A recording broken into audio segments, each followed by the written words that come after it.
সবাইকে শুভ সকাল। Stockholm junior water prize কম্পিটিশনে যারা অংশগ্রহণ করেছে বিশেষ করে তাদেরকে শুভেচ্ছা জানাচ্ছি। তোমরা অলরেডি এর মধ্যে হয়তো জেনে গিয়েছো এই কম্পিটিশনের রুল রেগুলেশন সম্পর্কে।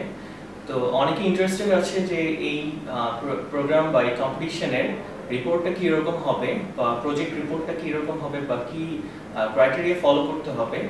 তো এটা নিয়ে অনেকে কনফিউজ হতে পারে। তো আজকে আমি বেসিক্যালি কিভাবে তোমরা রিপোর্ট লিখবা এবং কিসে ফোকাস দিবা সেটা নিয়ে কিছু বলবো।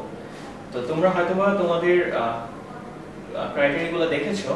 তো বেসিক্যালি তিনটা মেজর পার্ট আছে: টাইটেল পেজ, প্রিলিমিনারি ম্যাটার্স এবং পেপার বডি। তো টাইটেল পেজ হলো তোমাদের প্রথম যে কভার পেজটা থাকবে, যেখানে থাকবে তোমাদের নাম, তোমাদের স্কুল, তোমাদের প্রজেক্টের নেমটা। এরপরে থাকবে প্রিলিমিনারি ম্যাটার্স। প্রিলিমিনারি ম্যাটার্স যেসব টপিক ইনক্লুড করবে সেগুলো হচ্ছে abstract, table of content, keywords, abbreviation and acknowledgement, biography. তো অ্যাবস্ট্রাক্ট জিনিসটা কি? অ্যাবস্ট্রাক্ট হলো আমি বলতে পারি কাইন্ড অফ সামারি।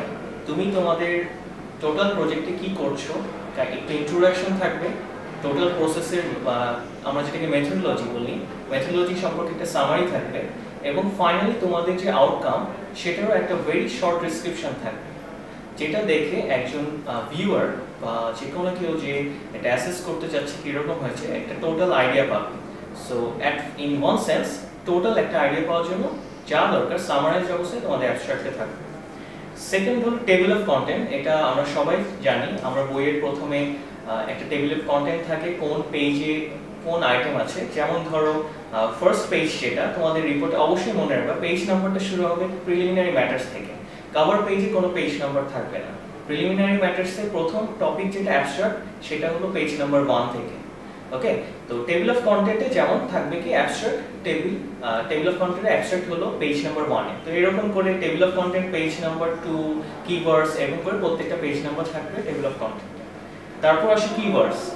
কিওয়ার্ডসটা হলো যে তোমার প্রজেক্টের মেজর ফোকাসটা কোথায়। যেমন ধরো তুমি ঢাকা সিটির ট্যানারির মাধ্যমে যে পলিউশন হচ্ছে সেটা একটা সলিউশন দিলে, তো এটা নিয়ে একটা প্রজেক্ট। তো এটা কিওয়ার্ডসটা কি? কিওয়ার্ডসটা হলো ধরি Buriganga river, tannery pollution, something like that. Main কথা হলো একেবারে ওয়ার্ড, দুই একটা ওয়ার্ডের মধ্যে, সবচেয়ে বেটার হয় যদি 4টা বা 5টা ওয়ার্ডের মধ্যে প্রকাশ করতে পারো যে তোমাদের কিওয়ার্ডগুলো কি টোটাল প্রজেক্ট। এরপর অ্যাব্রিভিয়েশন অ্যান্ড অ্যাক্রোনিম।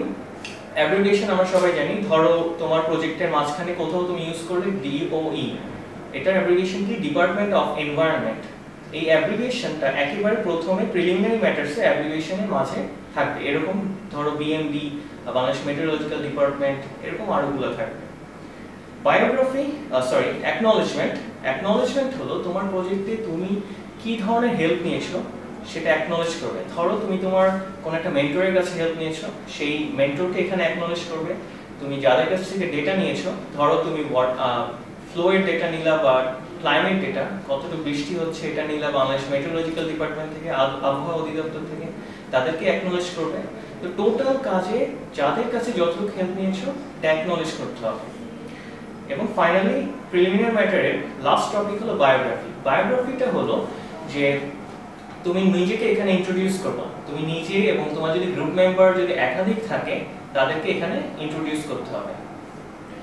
আচ্ছা, এটা গেল আমাদের প্রিলিমিনারি ম্যাটার। এখন পেপার বডি, যেটা হলো আমাদের মেইন ফোকাস। পেপার বডিতে তোমাদের টোটাল রিসার্চ ওয়ার্কটা এখানে থাকবে।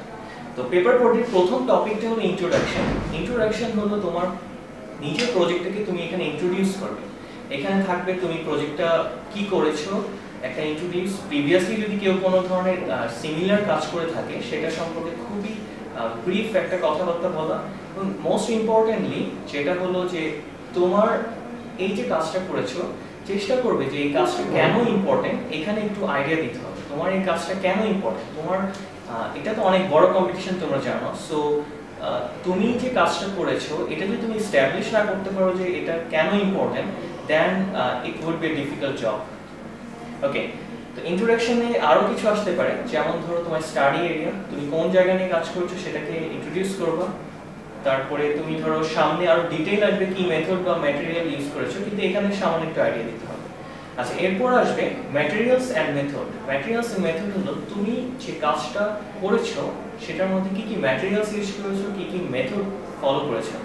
ম্যাটেরিয়ালস বলতে ধরো ফর এক্সাম্পল তোমরা ধরো কোন একটা ফিল্টারিং করলাম, ধরো আর্সেনিক থেকে মানে দূর করার জন্য তুমি কোন ধরনের ফিল্টারিং ম্যাটেরিয়াল ইউজ করলা। এটা হতে পারে তোমার কোল হতে পারে, এটা স্যান্ড হতে পারে। তো এগুলো হলো ম্যাটেরিয়াল। অথবা একটা কাঠের বক্স ইউজ করলা, ওই কাঠের বক্সটা ম্যাটেরিয়াল। আর মেথডোলজিটা হলো তুমি যে কাজটা করলা সেটা কি কি স্টেপে করলা। সবচেয়ে ভালো হয় যদি এটাকে তোমরা একটা সার্টেন স্টেপে ভাগ করতে পারো। স্টেপ 1 এটা করেছি, স্টেপ 2 হলো এটাকে প্লেস করেছি, স্টেপ 3 হলো এর মধ্যে কেমিক্যাল দিয়েছি, এরকম করে স্টেপ ভাগ করা সবচেয়ে ভালো। তো মেথডোলজি এবং ম্যাটেরিয়ালে থাকবে কি কি ম্যাটেরিয়াল ইউজ হয়েছে এবং কি কি মেথড ফলো করা হয়েছে। এরপর আসে রেজাল্ট। রেজাল্টে যেটা করতে হবে তোমাদের টোটাল যে রিসার্চ কাজটা করেছো এটার ফাইনাল আউটপুট, ঠিক আছে। ফাইনাল আউটপুটটা এখন ইম্পর্টেন্টলি আমরা সবকিছু চেষ্টা করব ইন্টারঅ্যাক্টিভ হওয়ার। তো ইন্টারঅ্যাক্টিভ বা সামারাইজ অবস্থা যদি রেজাল্ট দেখাতে চাই তাহলে বেসিক্যালি আমরা দুইটা ওয়ে ফলো করি। একটা তো ডেসক্রিপশন লেখা যায়, বাট ইউজার ফ্রেন্ডলি হওয়ার জন্য আমরা আইদার গ্রাফ অথবা টেবিল ইউজ করতে পারি। কিন্তু সবসময় মনে রাখবেন যে এই কম্পিটিশনে যেটা ফলো করতে হবে সেটা হলো তুমি আইদার গ্রাফ অথবা টেবিল দিবা কোন একটা সার্টেন জিনিস সার্টেন রেজাল্ট রিপ্রেজেন্ট করার জন্য। একই জিনিস তুমি গ্রাফে এবং টেবিলে দিবা না, যেটা অনেক জায়গায় ফলো করায়। তো যেটা বেটার সেটা অবশ্যই দিবা। কোনো কিছু গ্রাফে দেখলে বোঝা যাচ্ছে বেশি ভালো তাহলে গ্রাফে দিবা, আর যদি মনে হয় যে নট ন্যাসলি তাহলে টেবিলে দিলা। তো টোটাল রেজাল্টটা এখানে থাকবে, কিন্তু রেজাল্টের যে অ্যানালাইসিস বা ডিসকাস করা রেজাল্টটা নিয়ে এটা এত ডিটেইল থাকবে না, সেটা থাকবে পরের সেকশনে। যে সেকশনটা হলো discussion. Discussion is the most important part of your project, এটা মনে রাখতে হবে। বিকজ তুমি যে কাজ করেছো এই কাজটা কেন ইম্পর্টেন্ট, এই কাজটা আসলে কাদের জন্য দরকার, বা এই কাজটা কি ফিজিবল নাকি। স্পেসিফিক্যালি তুমি যদি বলতে পারো যে এটা আমাদের দেশের এই গ্রুপ অফ পিপল, মানে একটা ফোকাস গ্রুপকে বলতে পারো যে আমাদের দেশের যারা গরিব, যারা বস্তিতে থাকে এইসব মানুষের জন্য এটা হেল্পফুল এবং এটা ফিজিবল কেন, এটাকে তোমাকে লজিক্যালি এস্টাবলিশ করতে হবে। It is very much important. এবং রেজাল্টটাকে খুবই ক্লিয়ারলি ব্রিফলি সুন্দর মতো প্রেজেন্ট করতে হবে।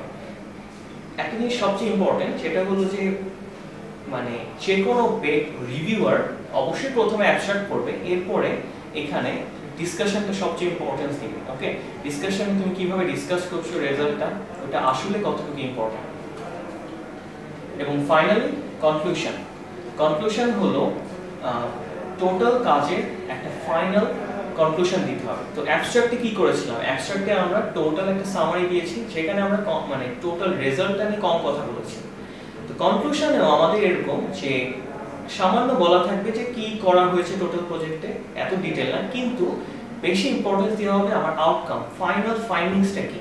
আমি অনেক রেজাল্ট পেয়েছি, আমার এখানে অনেক এক্সপেরিমেন্ট হয়েছে, অনেক ডেটা অ্যানালাইসিস হয়েছে, কিন্তু এইটার থেকে আমি ফাইনালি কি পাচ্ছি, আসলে কি পাচ্ছি, এবং ফাইনাল আউটপুটটাকে খুবই ব্রিফলি কনক্লুশনে রিপ্রেজেন্ট করতে হবে। It is very much important.